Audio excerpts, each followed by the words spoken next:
Sergio Pereira, mini-apprenti entrepreneur, je suis agriculteur, je fais un élevage de poulets Goliath. Je suis également business planner. Je vous aide à établir vos plans d'affaires, à pouvoir savoir ce qu'une entreprise, mais une activité que vous voulez créer peut demander en termes de coûts, ce que ça peut vous générer en termes de chiffre d'affaires, ce que ça peut vous donner en termes de bénéfices pour vous-même. Je vous aide dans l'installation de ce business-là en fonction de vos spécificités. Je vous aide également dans la gestion interne, je vous y accompagne, je suis présent tout au long de ce processus-là. Par exemple, me contacter, vous me dites qu'il y a telle activité qui vous plaît, que vous avez envie de pouvoir investir dedans, de pouvoir vous développer dedans, et que vous voulez un plan d'affaires pour savoir vraiment ce dans quoi vous voulez vous engager.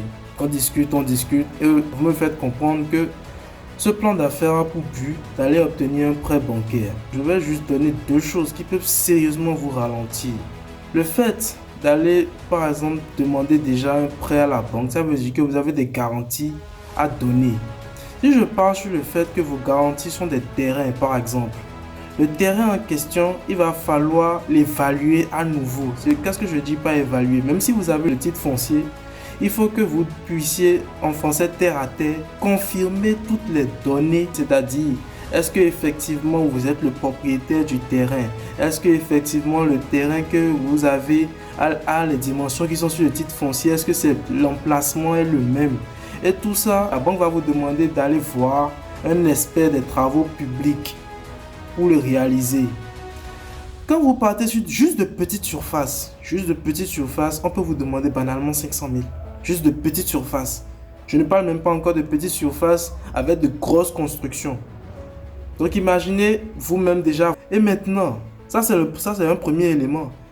Au-delà de ça, quand vous allez voir l'expert là, on va encore vous demander de prendre ce document là et d'aller faire confirmer par quelqu'un. Ce quelqu'un, c'est un notaire. Le notaire va poser une signature. Et la signature, là, banalement, on peut vous demander 10, 15 millions. Et si je parle encore de petites surfaces. Et souvent, cette signature, le notaire peut juste apposer ça et ne même pas faire de contre-étude. C'est-à-dire qu'il ne va même pas revérifier le travail qui a été fait avant. Parce que peut-être le document, quand il a vu le nom, que c'était l'expert qui a fait, il se connaît, il va dire que, ah bon, lui, il fait déjà un bon travail.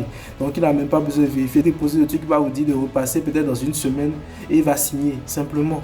Et vous allez sortir 10 millions, 15 millions. Et je répète encore, c'est de petites surfaces. Sachez déjà qu'est-ce que vous pouvez donner en termes de garantie. Commencez à aller voir certaines personnes pour vous informer de quel processus vous pouvez faire pour déjà diminuer certaines charges. Et tout ça là, c'est des dépenses que vous allez faire sans avoir même obtenu le prêt.